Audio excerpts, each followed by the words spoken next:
കുട്ടുമക്കുട്ടു ഹേ കുട്ടുമക്കുട്ടു സുപ്പടിദാന കുട്ടുമക്കുട്ടു ഹേ കുട്ടുമക്കുട്ടു സുപ്പടിദാന കുട്ടുമക്കുട്ടു കുട്ടുമക്കുട്ടു സുപ്പടിദാന കുട്ടുമക്കുട്ടു കുട്ടുമക്കുട്ടു സുപ്പടിദാന കുട്ടുമക്കുട്ടു കുട്ടുമക്കുട്ടു സുപ്പടിദാന.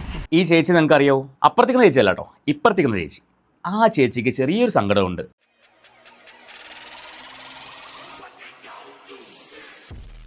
അപ്പോൾ ആ ചേച്ചിയുടെ സങ്കടം കേട്ടപ്പോൾ ഞാൻ വിചാരിച്ചു ആ സങ്കടം ഒന്ന് മാറ്റി കൊടുക്കാമെന്ന് വിചാരിച്ചു. ചേച്ചിക്ക് വൈറലാവണം, രേണുസുതിയെ പോലെ ആവണം. രേണുസുതി വൈറലായതിനു ശേഷമല്ലേ രേണുസുതിക്ക് വീടൊക്കെ ആയി, രേണുസുതിക്ക് കാറായി, രേണുസുതിക്ക് ഇനാഗുറേഷൻസ് ആയി, രേണുസുതിക്ക് പ്രമോഷൻസ് ആയി, രേണുസുതിക്ക് പൈസയായി. പിന്നെ എന്തുകൊണ്ടാണ് എൻ്റെ കമൻറ്റ് ബോക്സിൽ മാത്രം ഒന്ന് എല്ലാവരും ചീത്ത പറയുന്നത്? ഇതാണ് ചേച്ചിയുടെ സങ്കടം. അപ്പം നമുക്ക് ആ സങ്കടം ഒന്ന് കേട്ടാലോ? കേട്ട് നോക്കാം. പറഞ്ഞതല്ല, ഇപ്പോൾ രേണുസുതി എന്ന് പറയുന്ന വ്യക്തിക്ക് എന്തെല്ലാം ആക്ഷേപം കേട്ടു. അവൾ രക്ഷപ്പെട്ടില്ലേ, അവളെ സഹായിക്കുന്നില്ലേ? ഞാൻ നിരപരാധിയാണ്. അപ്പോൾ എനിക്ക് ഈ കലയോടുള്ള സ്നേഹം കൊണ്ടാണ് ഞാനിത് ചെയ്തത്. എൻ്റെ പൊന്നു ചേച്ചിയെ, കലയോടുള്ള സ്നേഹം കൊണ്ട് ചേച്ചി കാണിക്കുന്ന കാട്ടിക്കൂട്ടലേ വല്ലാത്ത കാട്ടിക്കൂട്ടലാണ്. പ്രത്യേകിച്ച് അഭിലാഷ് ആട്ടായ എന്ന് പറയുന്നത് നല്ലൊരു കലാകാരനാട്ടോ, പറയാതിരിക്കാൻ വയ്യ. കാരണം അയാൾ കോമഡി ഉത്സവം പോലുള്ള പ്രോഗ്രാമുകളിൽ പോയിട്ട്, കോമഡി ഉത്സവമാണോ കോമഡി സ്റ്റാർസോ തുടങ്ങി അതുപോലുള്ള റിയാലിറ്റി ഷോസിൽ പോയിട്ട് നല്ല രസമായിട്ട് മിമിക്രി ചെയ്യുന്നൊരു കലാകാരനാണ്. പക്ഷേ ഈ അലിൻ ജോസ് പെരേരയുടെ കൂടെ കൂടി ഉള്ള നെഗറ്റീവ് എല്ലാം ഏറ്റുവാങ്ങി ഇപ്പോൾ ശരിക്കും ഒരു കോമാളി ഇമേജാണ് അഭിലാഷ് ആട്ടായതിനുള്ളത്. അതിലുപരി പുള്ളിയുടെ കുറേ കഥകളൊക്കെ മുൻപ് ഞാൻ കേട്ടിട്ടുണ്ട്. അത് ചില സ്ത്രീ വിഷയങ്ങളിൽ ഉള്ള കാര്യങ്ങളാണ്. ഞാൻ അതിലേക്കൊന്നും പോകുന്നില്ല. കാര്യം അത് ആ വ്യക്തികൾ വന്ന് പറയാതെ നമുക്ക് പറയാൻ പറ്റില്ലല്ലോ. അതുകൊണ്ട് ഞാൻ അതിലേക്കൊന്നും പോകുന്നില്ല. അപ്പോൾ ഇവിടെ അഭിലാഷ് ഇടയ്ക്കിടയ്ക്ക് ഓരോ സ്ത്രീകളെ സൊസൈറ്റിക്ക് പരിചയപ്പെടുത്താറുണ്ട്. സൊസൈറ്റിക്കല്ല കേട്ടോ, സോറി, സിനിമാ ലോകത്തിന് പരിചയപ്പെടുത്താറുണ്ട്. വളരെ നല്ല കലാകാരികളെയാണ് അഭിലാഷ് പരിചയപ്പെടുത്തുന്നത്. അപ്പോൾ അതിലെ ഒരു കലാകാരിയാണ് ഈ ചേച്ചി. ഈ ചേച്ചിയുടെ പേര് സിന്ധു എന്നോ സുനിത എന്നോ അങ്ങനെ എന്തോ ആണ്. അപ്പോൾ ചേച്ചി അഭിലാഷുമായിട്ട് കുറേ വീഡിയോകൾ ചെയ്തിട്ടുണ്ട്.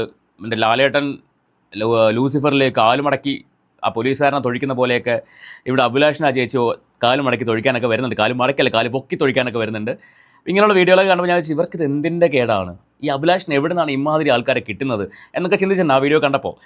പക്ഷേ ഇപ്പോഴാണ് മനസ്സിലായത് ചേച്ചി എന്തിനാണ് ഈ പരിപാടിയൊക്കെ ചെയ്യുന്നത്. വൈറലാവണം ചേച്ചിക്ക്, അത് ആരെപ്പോലെ, രേണുസുതിയെപ്പോലെ. അപ്പോൾ ആൾക്കാരുടെ തെറിയേൽക്കാനും കൂടി ചേച്ചി ബാധ്യസ്ഥയാണ്.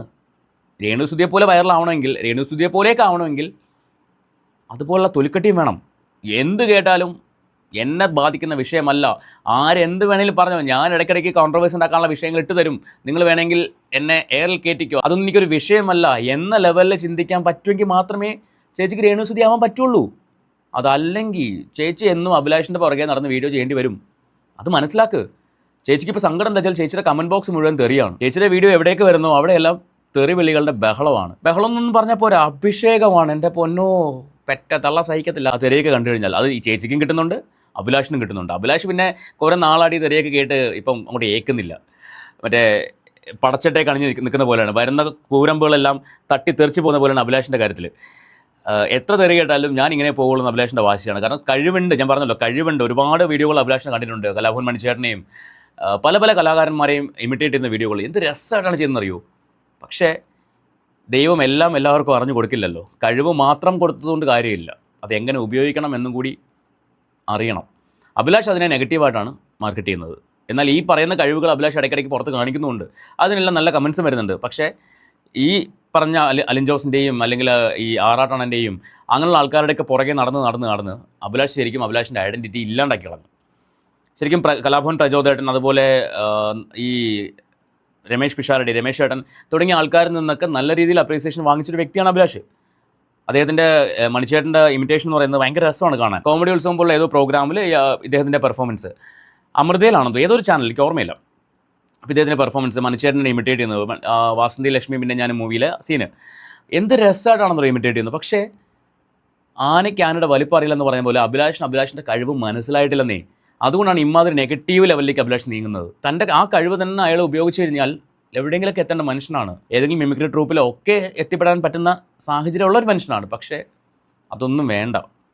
ഇമാതിരി കോപ്രായങ്ങൾ കാണിച്ച് വൈറലാവുക, അങ്ങനെ പിന്നെന്തോ ഇനാഗുറേഷന് കാശ് മേടിക്കുക, ബർത്ത്ഡേ വിഷ് ചെയ്യുമ്പോൾ പൈസ മേടിക്കുക, ഞാൻ എത്ര രൂപയാണ് മേടിക്കുന്നതെന്ന് പറഞ്ഞ് അങ്ങനെ വീഡിയോകൾ ചെയ്യുക. ഏറ്റവും ഒടുവിലാണെന്താ ഈ ചേച്ചിയും കൊണ്ട്, സിന്ധു എന്നോ സുനിത എന്നോ പേര്, ഈ ചേച്ചിയും കൊണ്ട് വീഡിയോ ചെയ്ത് ഈ ചേച്ചിയും കൂടി അഭിലാഷ് അങ്ങോട്ട് ഏറെ കയറ്റി.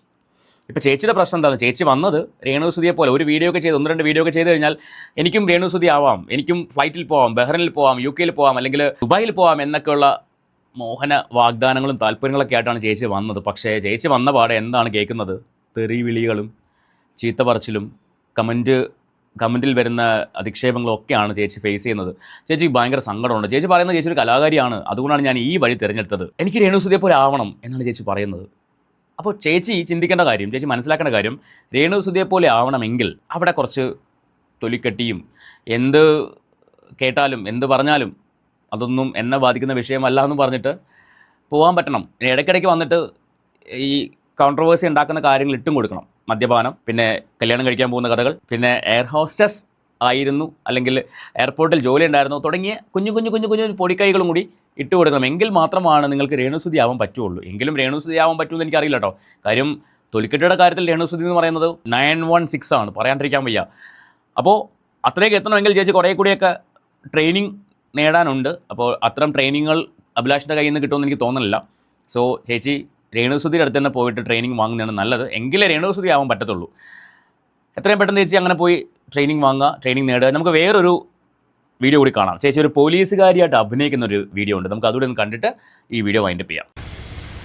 ഹലോ മഞ്ജു, അല്ല ദേവയാനി, അല്ല സുനിത, അല്ലെന്ന് പറഞ്ഞില്ലേ? രാജാമണി. നിങ്ങൾക്ക് പറഞ്ഞാൽ മനസ്സിലാവും. അല്ല അങ്ങനെയല്ല, ഞാൻ എന്റെ കൂടെ പഠിച്ചൊരു കുട്ടിയുണ്ട്, അതിന്റെ ഫേസ്, ഞങ്ങള് കളിക്കൂട്ടുകാരായിരുന്നു. ഈ നമ്പറൊക്കെ എനിക്ക് എന്നെ അറിയാവുന്നതാണ്. അല്ല എന്താ പേരെന്താ? എന്റെ പേര് സിന്ധുന്നാ. സിന്ധു. എന്താ ജോലി എന്താ? ഞാനൊരു വനിതാ പോലീസാ. ഓക്കെ. ചേച്ചി അത്യാവശ്യം നന്നായിട്ട് അഭിനയിക്കുന്നുണ്ടോ? അതൊന്നും ഇല്ലെന്ന് പറയാൻ പറ്റില്ല. അപ്പോൾ കഴിവുണ്ട്. പക്ഷേ ഈ കഴിവുള്ള ആൾക്കാരെല്ലാം ഇമാതിരി കഴിവേ പറയാൻ പാടില്ല, ഇമാതിരി ആളുകളുടെ കൂടെ കൂടി ഉള്ള ഇമേജ് കളഞ്ഞ് എന്തിനാണ്? നിങ്ങൾക്ക് വേണമെങ്കിൽ ഈ പറയുന്ന കോമഡി ഉത്സവത്തിലോ അല്ലെങ്കിൽ കോമഡി പ്രോഗ്രാമുകളിലൊക്കെ ഒന്ന് ട്രൈ ചെയ്ത് കയറി പോകാമെന്നുള്ളതേ ഉള്ളൂ. ഈ നമ്മുടെ മനോരമയിലെ പ്രോഗ്രാം ഉണ്ടല്ലോ, മഞ്ജു ചേച്ചിയൊക്കെ ജഡ്ജായിട്ട് വരുന്ന പ്രോഗ്രാം എന്തായിരുന്നു? പേര് മറന്നുപോയി. അപ്പോൾ അതുപോലുള്ള പ്രോഗ്രാമുകളിൽ പോയിട്ട് നിങ്ങൾക്കൊക്കെ പെർഫോം ചെയ്യാവുന്ന കാര്യങ്ങളേ ഉള്ളൂ. ശ്രമിക്കൂ. അല്ലാണ്ട് ഇമ്മാതിരി കോപ്രായം കാണിച്ചുകൊണ്ട് എനിക്കറിയില്ല, എനിക്ക് തോന്നുന്നില്ല നിങ്ങൾക്ക് രേണുസുതി ആവാൻ പറ്റുമെന്ന്. അപ്പോൾ ചേച്ചി എത്രയും പെട്ടെന്ന് ചേച്ചിക്ക് രേണുസുതി ആവാൻ പറ്റട്ടെ, രേണുസുതിയെ പോലെ ആവാൻ പറ്റട്ടെ. അറ്റ്ലീസ്റ്റ് രേണുസുതിയുടെ കാറിന് ഡ്രൈവറില്ലെന്ന് പറയുന്ന കേട്ടു, ആ ഡ്രൈവറെങ്കിലും ആവാൻ പറ്റട്ടെ. നമുക്ക് മറ്റൊരു വീഡിയോയുമായിട്ട് വീണ്ടും കാണാം. ഞാൻ ചേച്ചി കളിയാക്കുന്നൊന്നല്ല കേട്ടോ, പക്ഷേ ഇതുപോലുള്ള കോപ്രായങ്ങളൊക്കെ കാണുമ്പോൾ പറഞ്ഞു പോകുന്നതാണ്. കഴിവുള്ളവർ ഇമാതിരി കഴിവ് വീണ്ടും ആ വാക്ക് തന്നെ വരുന്നു, ഇമാതിരി ആൾക്കാരുടെ കൂടെ കൂടിയിട്ട് കോപ്രായങ്ങൾ കാണിക്കുമ്പോൾ ഇതൊന്നല്ല. ഞാൻ ഈ കാണിച്ച വീഡിയോ എന്ന് പറയുന്നത് പിന്നെയും കുഴപ്പമില്ല, പക്ഷേ ചില കാര്യങ്ങളൊക്കെ കാണുമ്പോൾ എനിക്കത് വെക്കാൻ പറ്റില്ല, വെക്കാൻ തോന്നാത്തതുകൊണ്ടാണ് ഞാനത് വെക്കാത്തത്. അതൊന്നും നമ്മുടെ ചാനലിൽ കാണിക്കാൻ പറ്റുന്ന വീഡിയോകളല്ല. അപ്പം അങ്ങനെയുള്ള സംഭവങ്ങളൊക്കെ ചെയ്ത് വെറുതെ ആൾക്കാരുടെ തെറി കേൾക്കേണ്ട കാര്യമുണ്ടോ? ചേച്ചി ആലോചിക്ക്. വൈറലാവാൻ ഒരുപാട് മാർഗ്ഗങ്ങൾ വേറെ ഉണ്ട്. സോ അതൊക്കെ ചെയ്ത് നല്ല വഴി കൂടെയൊക്കെ വൈറലാവട്ടെ എന്ന് മാത്രമേ പറയാനുള്ളൂ. നമുക്ക് മറ്റൊരു വീഡിയോ ആയിട്ട് വീണ്ടും കാണാം.